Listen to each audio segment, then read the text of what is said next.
And sometimes we didn't ask for those stories. It's like our parents gave them to us or our teachers gave to them. One of my teachers, Dave Dobson, who's a great hypnotherapist, said, I'm not really a hypnotist. I'm a de-hypnotist. Because the hypnotists are those parents and the teachers and the stuff from way back ago that's installed in you these beliefs that you are such and such and such and such. My job is to de-hypnotize people and to remove those old programs and help you live the life that you choose. And so, it's really about that. It's like uncovering what story you're telling yourself. What story would be a better story to tell yourself? And what's true? Ha ha. There is really hard to answer that question. I can say this is a desk. That's a solid thing. And you'd probably believe me since you hear that knocking sound. Yep. But maybe it's not. And, also when you get down to this, what's it called? The subatomic level, when you get down to the quantum physics of stuff, what is solid matter? It's mostly energy. Right. The thing that holds an atom together from the nucleus of the atom to all the electrons and protons that are around it's energy. Driven by purpose, fueled by passion. My words got power, my thoughts have action. Motivation, stay gracious. That's greatness. Be audacious. Motivation. Be audacious. Innovation. Be audacious. Inspiration. Be bold. Motivation. Be audacious. Greetings and salutations. Welcome to the Audacious Living Podcast. It's always a pleasure to be here with you, and I truly appreciate you choosing to spend part of your day with me here, whether you're listening on your walk, during a commute, or in a quiet moment just for yourself. I'm grateful that you've taken the time to choose to be here. So thank you. This really is a space where we can explore what it really means to live your best audacious life, not through hype or hustle, but through intention, courage, curiosity, and meaningful conversations. Today's conversation is rooted in one powerful idea. Storytelling doesn't just entertain us, it transforms us. Stories shape how we see ourselves, how we understand our others, and how we decide what's possible in our lives. They influence our beliefs, our fears, our confidence, and even the risks that we're willing to take. Now, think about it this way, okay? A story is like a river. Sometimes it rushes forward, pulling us into action. Other times it slows, creating stillness. And it's in that silence we discover meaning. And sometimes it's in that quiet moment between the words where the deepest truths reveal themselves.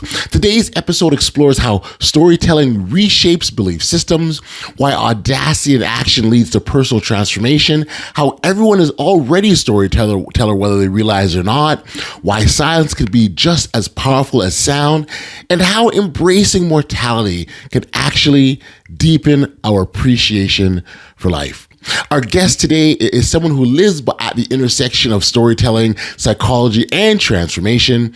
His name is Doug O'Brien. He's a master practitioner and teacher of neuro-linguistic programming, hypnosis, and human behavior. He's worked alongside some of the most influential figures in personal development, including Tony Robbins, and has spent decades helping people uncover the stories that shape their lives, and then rewrite the ones that no longer serve them. If all that wasn't enough, Doug is also the author of The User's Guide to Storytelling and the host of the Essential Coaching Skills podcast, where he explores how narrative, belief, and awareness shape human experience.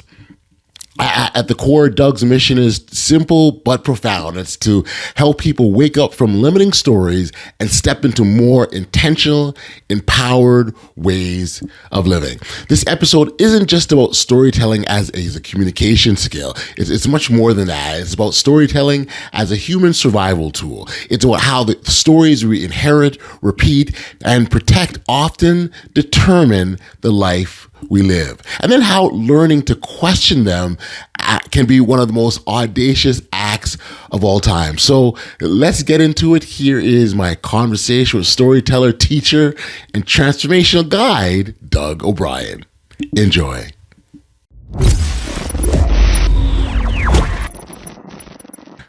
Hey, Doug, thank you for joining me here today. on the Audacious Living Podcast. We jump right into it. Like I said, man, we're here. How are you? I'm great, thank you very much. It's great to be here, oddly enough. And it's I'm sorry, that's not your full name. That's my line. I'm supposed to say that. Yes, oddly enough, yes, it is great to have you here. Great to have you. Thank you very much.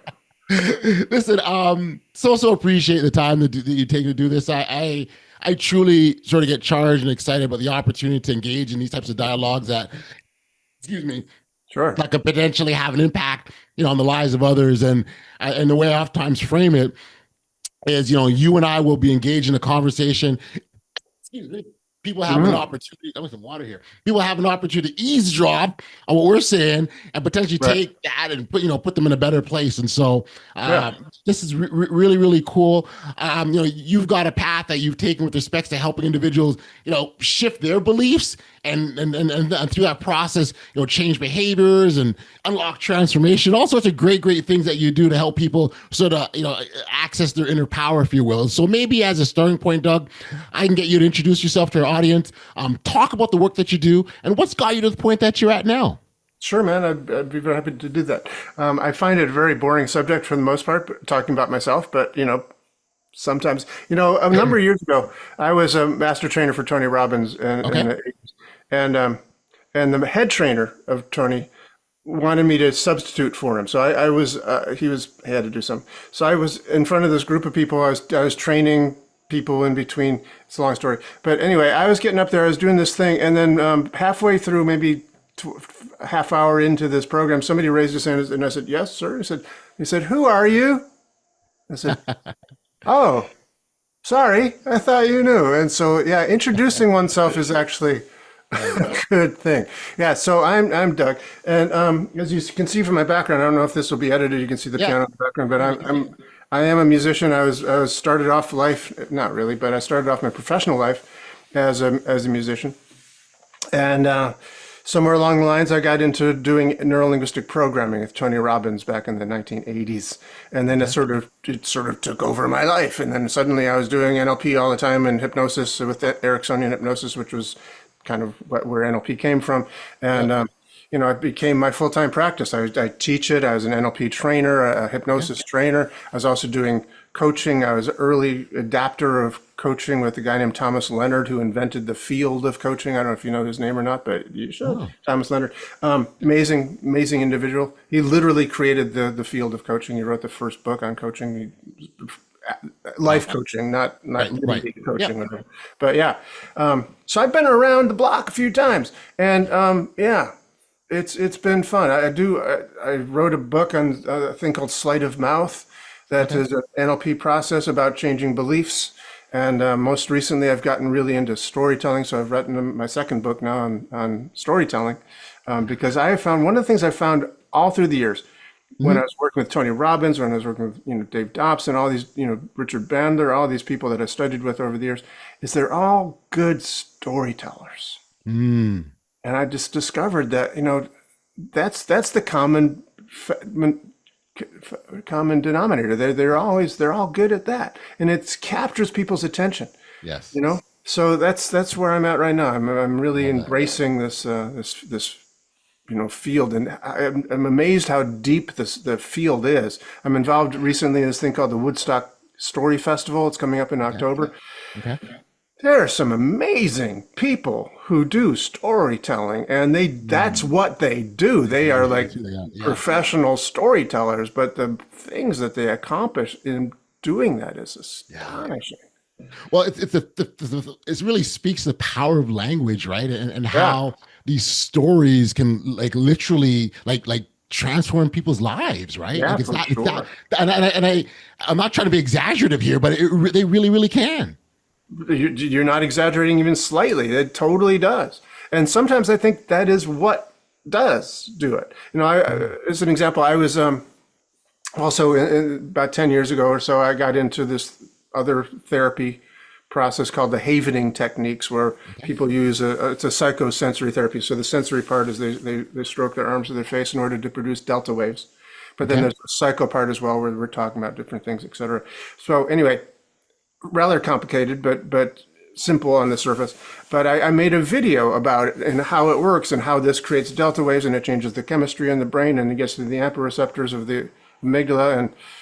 And then I found it very, I needed to make this video to explain it to people. Right. But I was explaining all this like science behind it.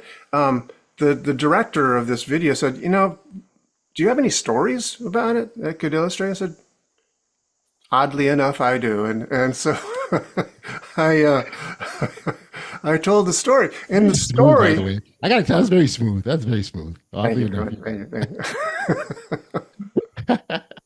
I will be saying that again sometime shortly. Oddly Stevenson.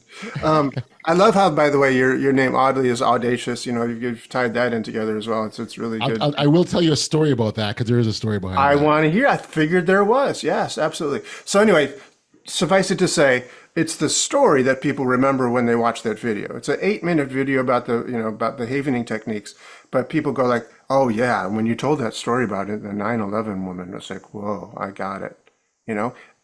Stories get us. They do, and I so love when you sort of talked about all the different things that you from the hypnosis, and now you're in the storytelling field, and the different sort of modalities, if you will, that you've been a part of. I'm really curious is how has your learning evolved, like your understanding evolved over time? Like, I would imagine that as you pick up a new discipline or a new understanding, that you're adding a new dynamic to the work that you do. How has that evolved for you? It's very funny that you should say the word dynamic because I'm looking at my piano over there as you say that. In a way, that has my learning an instrument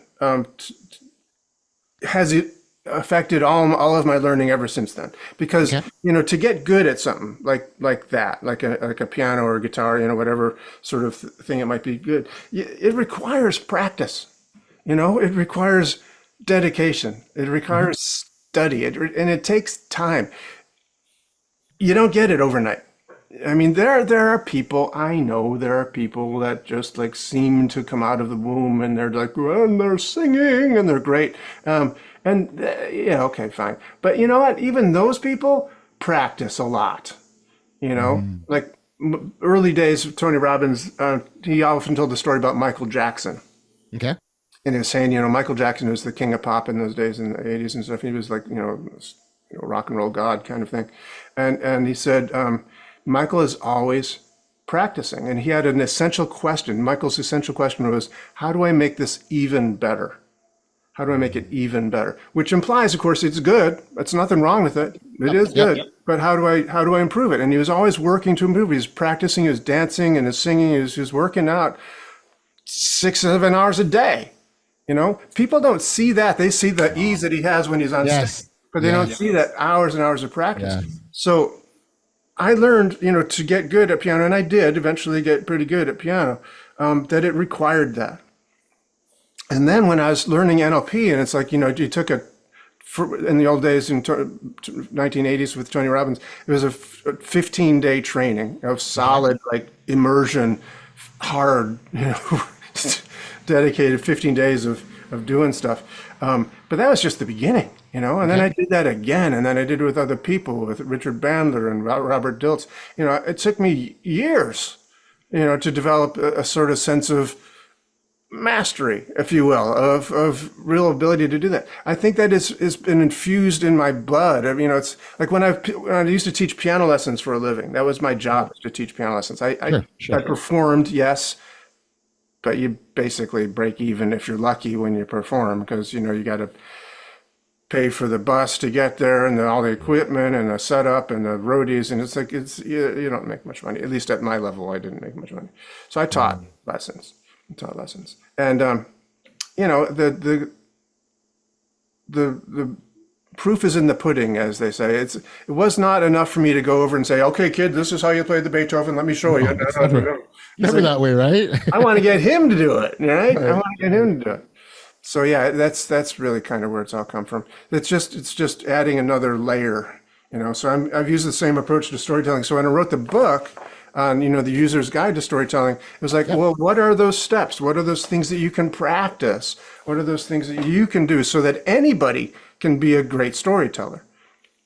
everybody is a storyteller. We all tell stories all the time. But what is it about those guys that, are the professional people coming to the Woodstock storyteller? What makes them so good? What have they been practicing that, makes them like the Michael Jackson of storytelling? Yeah. Yeah. What I love about the practice that people don't see is the ease of delivery when they look at the final product. Right? Yeah, right. And it looks so natural, and Right. it looks like they just kind of did it. But again, the behind the scenes, people have no idea about, and that in itself is a story because and what like there's a doubt in my mind, like my son when I took him to his basketball practices, right? There's practice he didn't want to go. He didn't want to be there, or we got there and he wanted to leave, or so it's not just well, like I show up and I practice, because there's a story to that too. And sometimes you got to fight through adversity, and sometimes you got to fight through days that you don't want to do it or you don't feel like it, and get past that. And so I just think that when you talk about stories and the impact they can have on others, because there is value in hearing that, right? Like I think if I'm going through a difficult period, Doug, and something's really, really tough, it's so super easy for me to think there's nobody on the planet that has any idea, any concept of what I'm going through. No clue. Oh yeah, Doug, I got it tough, Doug. You have no idea. I got it tough. And then you hear someone say, oh yeah, that happened last week, and here's what I did, and here's what I got through it, and here's who helped me, and here's what I tapped into, and here's what it did for me, and here's where I'm at now. It's mind blowing. So that's why I think when we talk about transforming lives, I do agree. It's huge. It's a huge thing that we do for other people. Yeah. So tell me your story, oddly, about Audacious. How did that come to pass? Yeah, I mean, so there was zero connection to me going, let me come up with a podcast name that fits with my name. That wasn't that wasn't the case at all. In fact, I can literally remember I was sitting in a workshop. Literally, it was like 20 plus years ago, and I vividly remember the first time I heard the word audacious was during this workshop. We were given this task of come up with a word that describes you, that starts with the first letter of your name, and talk. And we were paired off in partners. And the first word that came to my mind is audio, because I got a loud voice. Like, so hey, audio. And the guy who was with, his name is Marcus, and Marcus goes, audacious. And I had no idea what the word even meant. Wow. And I think that sort of planted the seed sort of in the back of my head, that kind of subconsciously put it there for me, because years later, when this thing called the pandemic happened, at the time I was a commissioner of a basketball league. Indoor activities get shot down. We don't have it no more. I had this sense of loss. I'm like, like, what do I do now? And it took me a while to figure out, okay, it's this thing that I'm missing. What do I replace it with? And I decided I would replace it with podcasting, because podcasting is something I'd done many, many times over. It was like riding a bike for me, no problem. But what I didn't know is I didn't want to be about basketball. I wanted to be about something that was really impactful and meaningful to me. And so as I'm searching for this thing, I literally did this analysis of my life. And I was like, okay, every major success, every victory, every accomplishment, even every failure, it happened on the strength, on the back of some form of me demonstrating some form of audacity. Like that was, and as I'm going through this thing, I'm like, yeah, that was pretty audacious of me in that time, and I'm going through it, and that's where it landed. And so I think the seed was planted many, many, many years ago when I first heard the word, and then when time to me to revisit that and go, okay, now what do I want to do? It came to me like literally the word came like that, and even in that moment, I didn't think, oh, oddly audacious. That was the first thing from my mind. The word stuck with me, and here we have it. Nice. That's great. And I have noticed you've got 516 episodes of this thing or something like 500 plus. Who's counting? I don't know. Somebody is. I saw the number. It is up there for sure. And really, I started at the end of 2020. Like 2020 is when I started. And I wanted just to do something. I wanted, first off, to provide that form of encouragement, because for me, what I realized is that the audacious spirit has existed throughout my entire life. I just didn't know it. I wasn't able to label it, but it's there. And what I think is really interesting, because it sort of ties into some of your work when you work with people on limiting beliefs on the other side, right? Sometimes people have limiting beliefs that stay with them their entire lives and not know that they're there.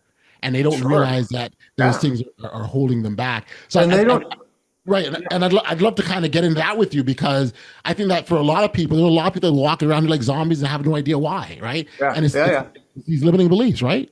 Yeah, for sure. Absolutely. Yeah, the thing that's interesting about the neuro-linguistic programming, the NLP that I learned from Tony, and of course, he was one of many trainers who were teaching it. Richard Bandler and John Grinder invented it. Mm-hmm. But Tony and others developed it. Richard Bandler, John Grinder, Robert Dilts was one of the creators of it, co-creators, co-developers, is that they realized that there is a structure to human experience, that there's a way that we create an existence, create a world map of that world out there inside our heads. And we actually are operating inside this map of our representation, our inner representations.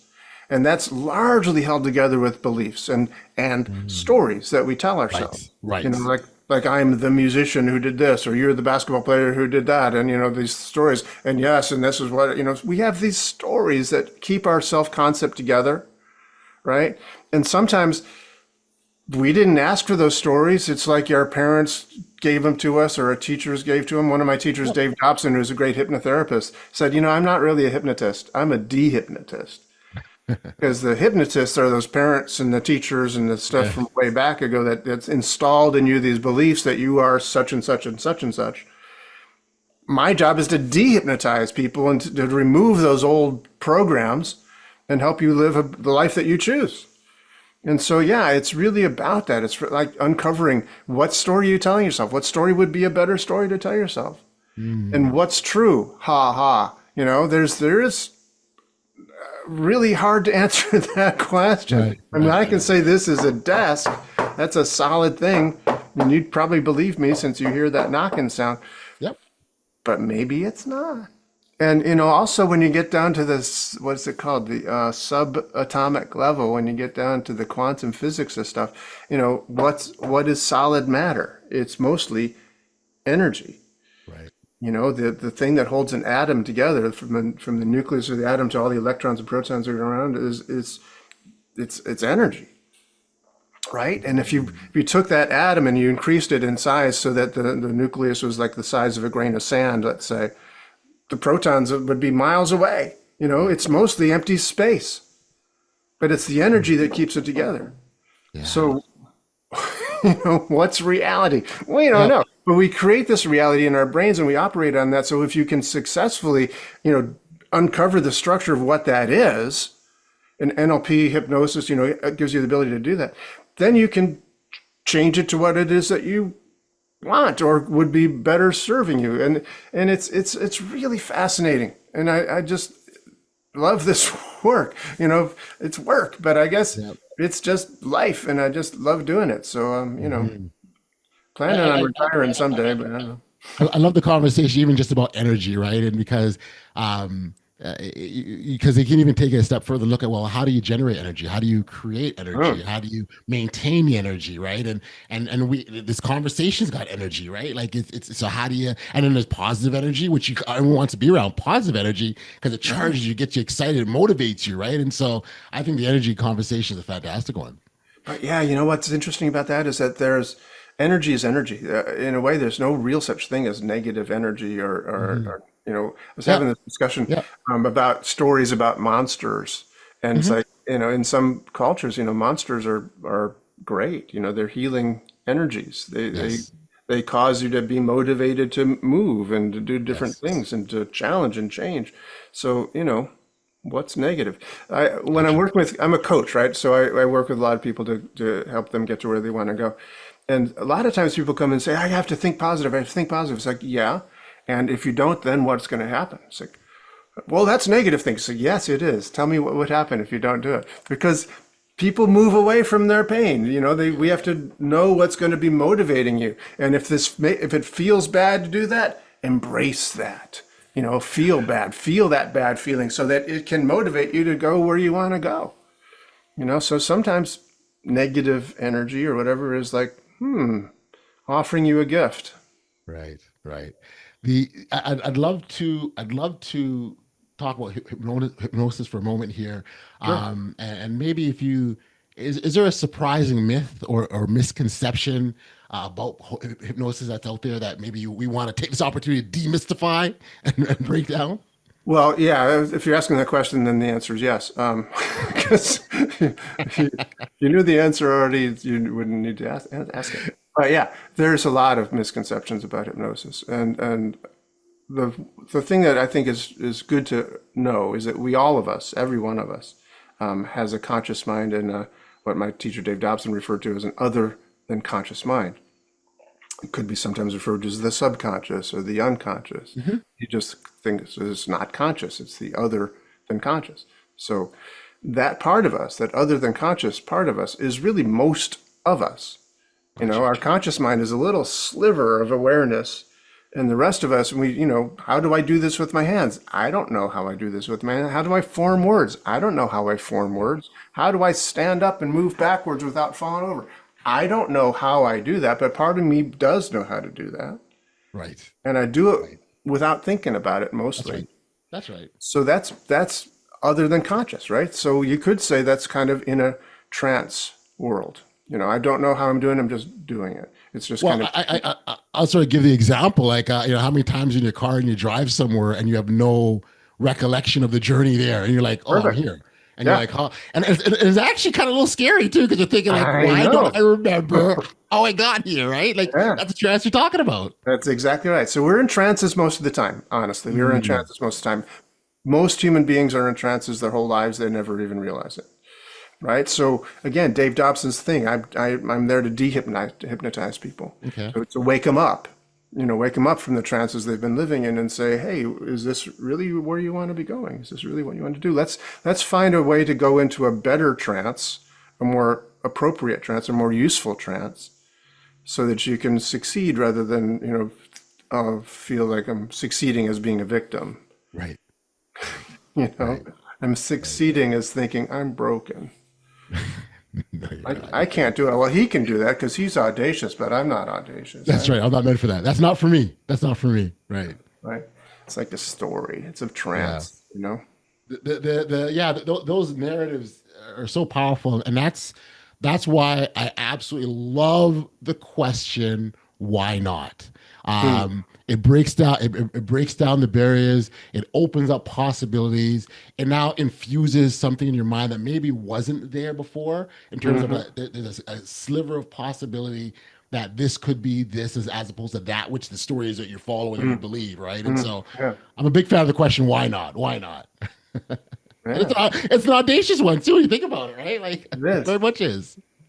Yeah, it reminds me of a quote, I think it was from Robert Kennedy back in the 60s, the father of the current Robert Kennedy. He said, some people look at the world and say, why is this the way this is? And he looks at the world and says, why not be different? Why not do something different? Something like that. I've forgotten exactly. Yeah. No, I think it's a fabulous question. Again, even just from the standpoint of creating possibilities. So let's kind of tie this back. Then we talk about hypnosis and limiting beliefs. How can we use hypnosis to break down those limiting beliefs? Or how do you use it, I should say, with your clients? Well, first of all, like I said, it's a story we're telling ourselves. A story is a trance, really. Milton Erickson, who, I don't know if you know the name Milton Erickson, is a greatest hypnotist perhaps ever, really put it back on the map after it was sort of relegated to sideshows after Sigmund Freud was kind of like, oh, you don't need to do hypnosis. You need to do Freudian analysis because that's where I get my money. No, he didn't say that, but he sort of did that. Sigmund Freud developed his theory of the unconscious by studying hypnosis. Hypnosis was big back in like the 1890s, and he studied hypnosis with a guy named Emmanuel Coué. Developed his theory of the unconscious from that, but then he said, no, because I know what's the best thing to do. You should do analysis with me. So he kind of put it on the back burner for generations. People believed him. Dave Dobson said, he hypnotized generations of people to believe that, don't do hypnosis, do Freudian analysis or some sort of, analysis. Carl Jung came along and did something else. But Milton Erickson, one of the things that was so different about him is, he was a medical doctor. He was a physician, right? So he was a legit guy. He wasn't some sideshow, person like me. He was a legit guy. Right. And then he was doing hypnosis and psychotherapy and getting results where nobody else was. Okay. Nobody else was. But his methods of doing this form of psychotherapy that became known as Ericksonian hypnosis was largely telling stories. He would tell stories. Just as an example, he was in his home. It's a long story, but suffice it to say, as he got older, he was, kind of homebound. He was in a wheelchair and stuff. So people would come to him. So he had this gathering in his living room, basically, of all these psychotherapists and psychiatrists who would come to learn from him. And somebody said, "Hey, Dr. Erickson, just tell us, just be clear, just give us a step-by-step thing. How do you do psychotherapy? Just tell us, how do you do psychotherapy?" And Erickson said, "Well, that reminds me of a story." He said, "When I was a kid, back in the early 1900s, Okay. we didn't have cars." Now, he talks slow, so I'm going to talk slow for a while. We didn't have cars. We didn't have automobiles. We didn't have airplanes. We had horses and horse and buggies, and we walked places. And one day, I was walking home from school with my friends, and this horse came running down the road towards us and trotting, and then went into this farmer's field and started drinking out of this farmer's trough. And the farmer came out and he started yelling at us. And he said, "Hey, you boys, get your horse out of my yard." And he said, "Well, it's not our horse, sir, but we'll make sure he gets back where he belongs." So Erickson said, I took the horse and I let it out, and I got up on him and I directed his attention back from whence he had come. Okay. And I urged him on, "Come on, horsey, go," or whatever you do. Say horses, I don't know what you say to horse. "Giddy up." Yep. Yeah. And so he's riding the horse, and every now and again, the horse would get distracted and he'd start eating some daisies on the side of the road or something. And Erickson would just bring his attention back. And then eventually the horse turned right on this other road and then turned into this other farmer's field. And the farmer came out and said, "Hey, thank you for bringing my horse back. How did you know where to bring him?" And Erickson said, "Well, I didn't know, but I knew that the horse knew.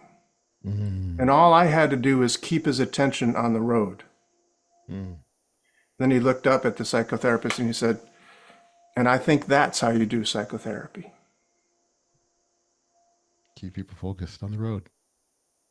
Yeah. And notice he never said, "So first thing you do when you see a client is number Right. A." He didn't. He told a story, and it's a metaphorical story. But the thing about it is so interesting. There were maybe a dozen people in that room. There were probably a dozen interpretations of what he meant by that, Yeah. I can see right? that. Because that's what stories do. They're personal to the person. Every human being puts their own stuff in it. They're in that story. They're riding the horse.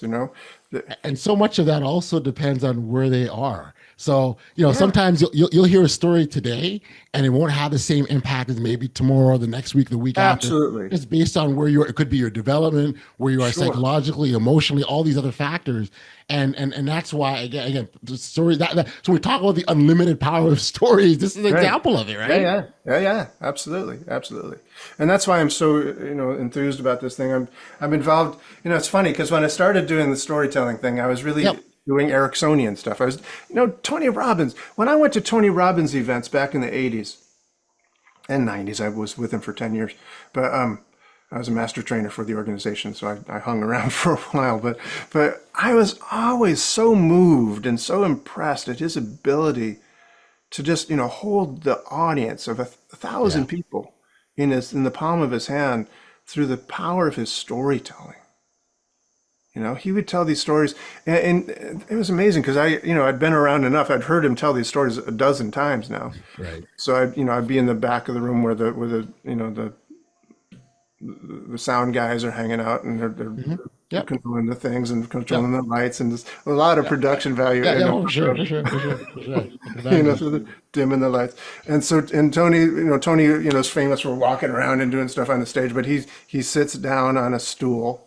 Like Tony's sitting down, but he sat down on a stool and he got real quiet and he started talking slower and quieter. And so he really was controlling things. And he was telling this story about like the Brooklyn Dodgers. And it was so moving. And there was like, it was silent in there. People were just on the edge of their seats listening to this guy. And Right. he's a masterful storyteller. For all of his other gifts, he is a masterful storyteller. Beautiful. And so as I listened to him and listened to the other people that I've mentioned, I thought, wow, I want to figure out, I want to learn how to do that. I want to find out how to do that, what things to practice. And because that's one of the basic tenets of NLP is that we can model an expert. We can find somebody who's great at doing what we do, what we want to do, and find out how they do it. And we can become vastly better. Maybe I'll never be a Tony Robbins, but I can be a vastly better version of me telling stories Yes. by modeling him, by finding out what that is, or anybody. Yeah. So let's then talk about we're on the topic of stories, the stories that people hold on to. And there's the part of your work is helping people break free of those stories. It's not always easy. The stories are comfortable. Here's the thing with the story. You tell it long enough, it just becomes fact, right? And it could be totally based. I heard a story once of a young woman, and this ties in sort of traditional beliefs as well, breaking free of beliefs. She watched her mother at family holidays and gatherings, and when she made turkey, she would break off the wings from the turkey and put that in the pot, and that's how and that's what she would make a turkey. And she watched her mother do this over the years, so she started to do the same. And then and then her young daughter followed her as well. And her daughter said, "Well, why do we do this? Or why is this being done?" And the reason why the grandmother would take the wings off was because the pot was too small. Right? Right. And so, but that became a family tradition that they just did, and it got to the point where it's like, why do you do this? I don't know. It's just what we do, right? So these traditions and these stories and things that are in place, first of all, I think it's important to question them, but they're still hard for people to do that. So can we sort of talk about just the breaking free of these stories and maybe even how we do that a little bit?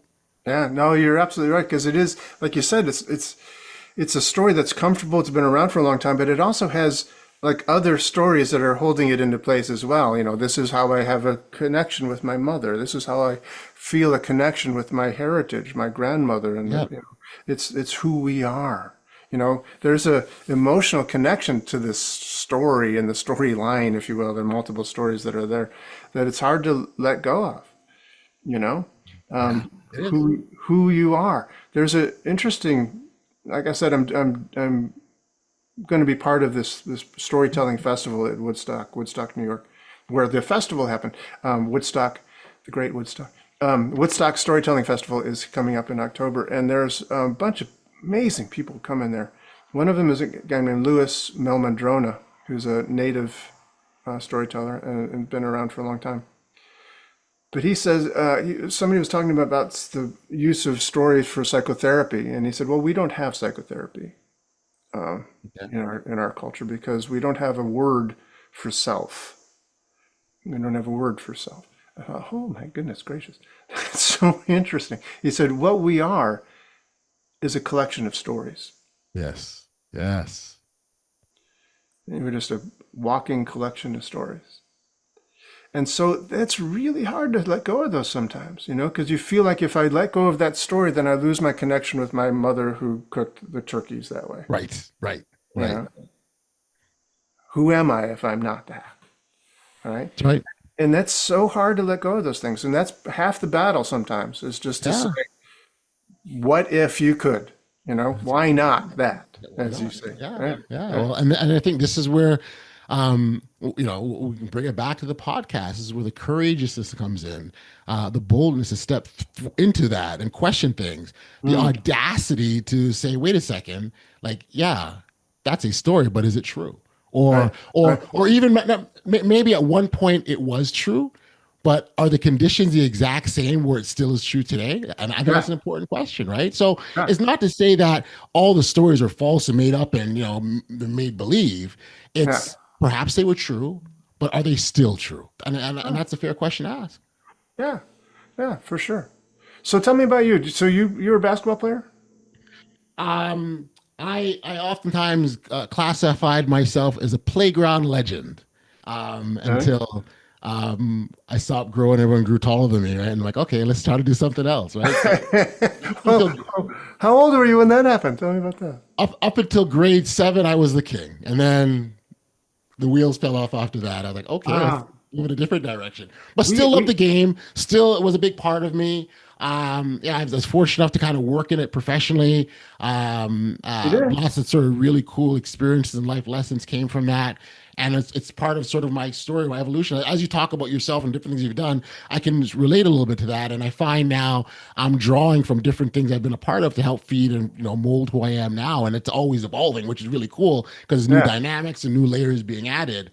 Yeah, so the idea of just kind of taking those experiences and moving through life is kind of what I really appreciated. And so, this podcast, it's just a natural extension of the person I've always been. And that's why I go back to the story about that seed of audacious, that word was planted 20 plus years ago. Yeah. And it just got, I was able to pull it out when I needed it, right? The Right. most, in the Right. moment. So, But that's very cool though that you were able to, at what is that, age 12, 7th grade, something like that, yeah.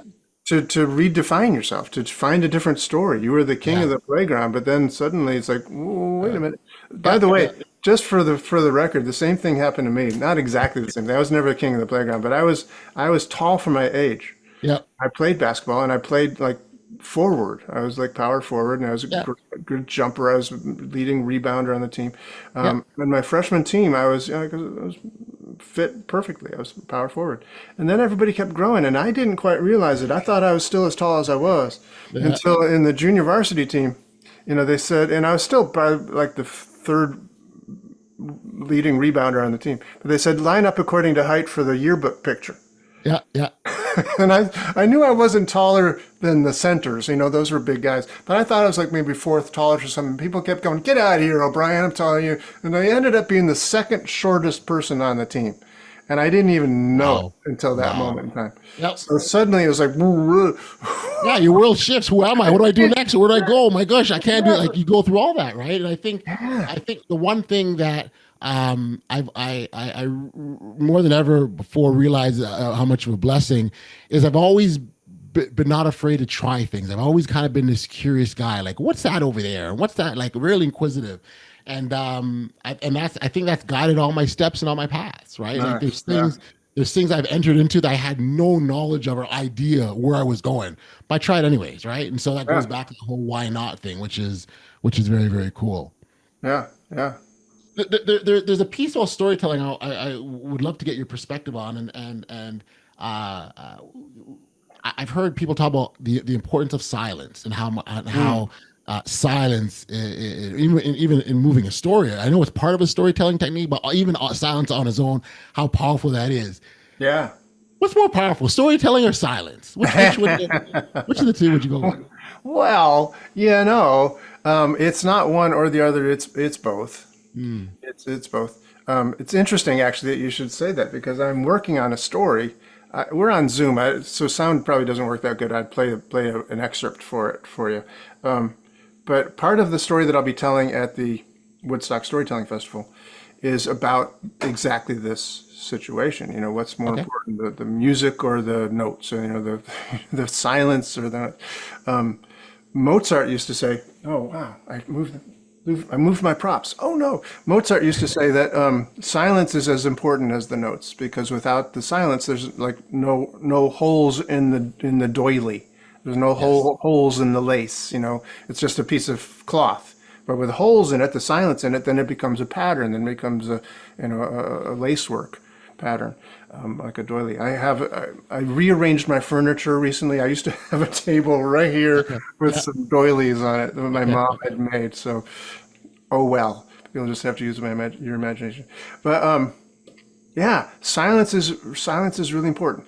One of the things that silence does is it gets people's attention, Sure it does. right? So if I'm talking along and then I go like that, if I pause at a Yeah. place where it looks like I'm thinking about something or whatever, people go like, What's coming next? Yeah. yeah, Yeah. They pay attention. They like light up. Yeah. It's So that's really, intentional, right? That's an intentional. yeah, Yeah. intentional. Hmm.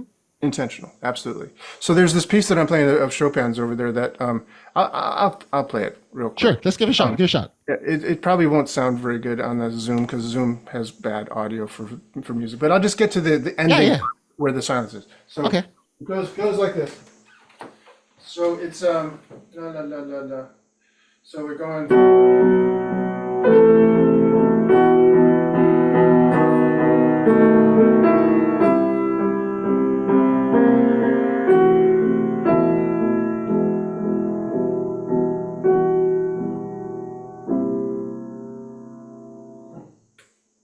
Yeah.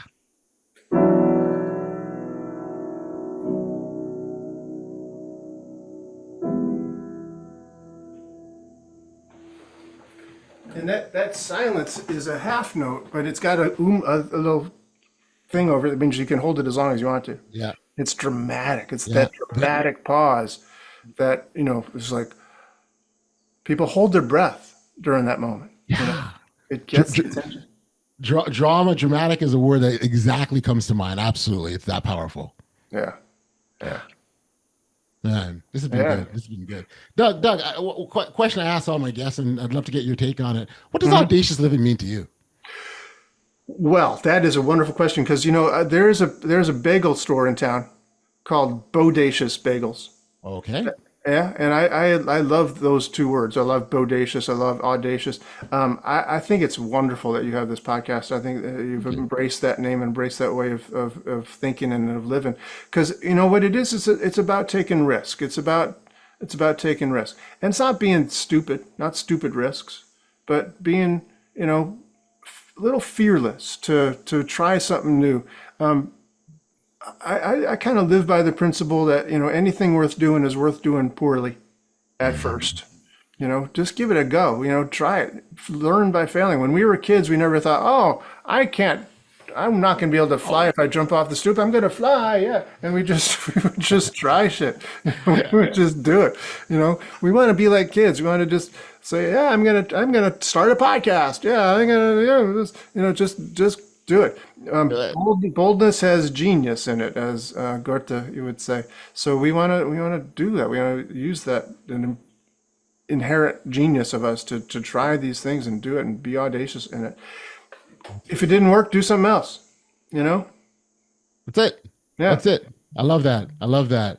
Doug, this has been such a phenomenal chat. So appreciate the time with you, and Thank you. I love the messaging. I love the journey. Even again, when you saw the collection of, you said a collection of stories. I call them a collection of experiences, but the same thing we're talking about, right? And they all feed into who we are today, and you've clearly done that. Last question. I'm so curious, and if you could hypnotize the world with one message, what would that be? Oh my goodness gracious. You should have told me you're going to ask me that question. Yeah, let me just how much time do I have? How much time you need? Okay, good. Well, it reminds me of a story. Okay. How did I know you're going to say that?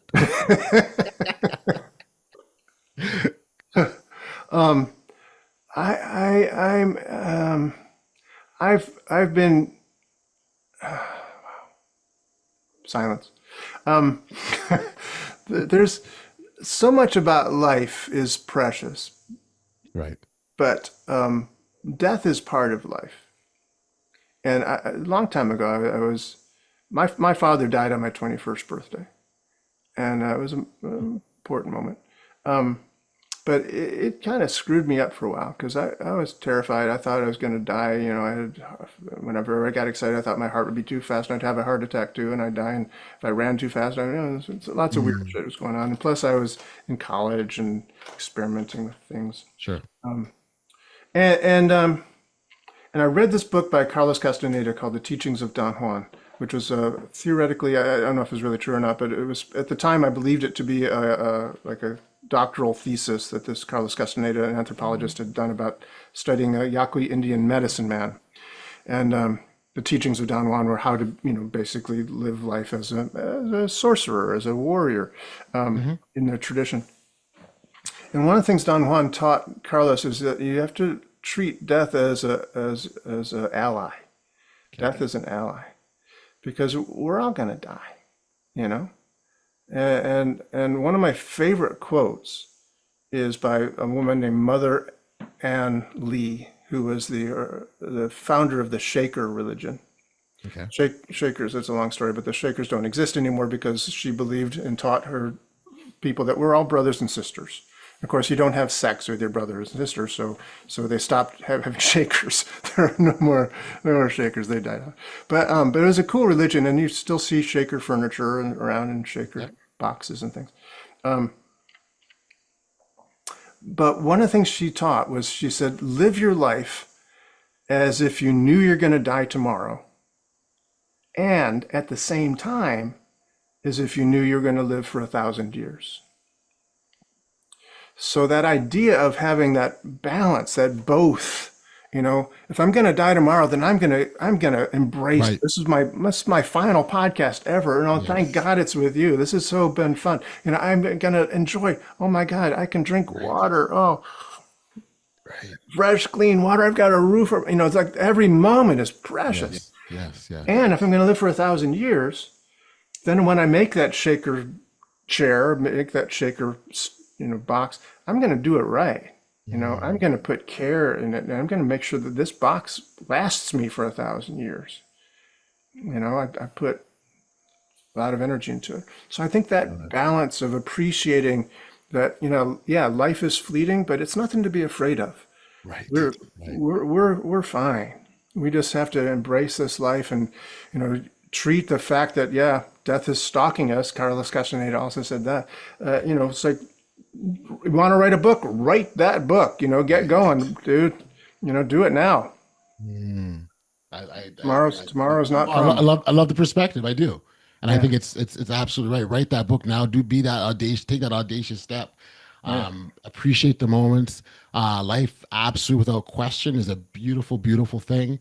I think oftentimes individuals will get stuck in the not so fun stuff, and that sometimes will define how they live the rest of their lives, right? And I lost my father at 23, and that was after not growing up with him and knowing him for two and a half years. And as much as I talk about, and it's funny because I say, I've learned so much from my father, both in his absence and his presence. I didn't walk around with this, oh my gosh, I didn't have a father, and it wasn't that for me. And so we all going to respond differently to situations and circumstances. It's at the end of the day, it's our response that shapes where we go. And so, if you can say life is a beautiful thing, it's because you shaped the response as such. If you said life is really miserable and I don't like it and I don't want to be here, that's also been shaped by your actions and your thoughts and your decisions and everything into that. And so thank you for that. That's a beautiful, beautiful conclusion here. Doug, if listeners wanted to connect with you directly or learn more about your work, where can we send them? Or get a copy of your book, where can we send them? I would send them to the essentialcoachingskills.com. Essential Coaching Skills is also, by the way, the name of my podcast, Essential Coaching Skills Podcast. Yeah. So that's probably the best way to go. Well, we will make sure and direct all of our listeners there and have them connect with you directly. Like I said, this has been phenomenal, fantastic, fun. There we go. 3 F words. Actually, phenomenal is PH, but we don't have to, who's getting technical here. Thank you for doing this. This has been a blast. And I appreciate you being a guest on the Audacious Living Podcast. Beautiful.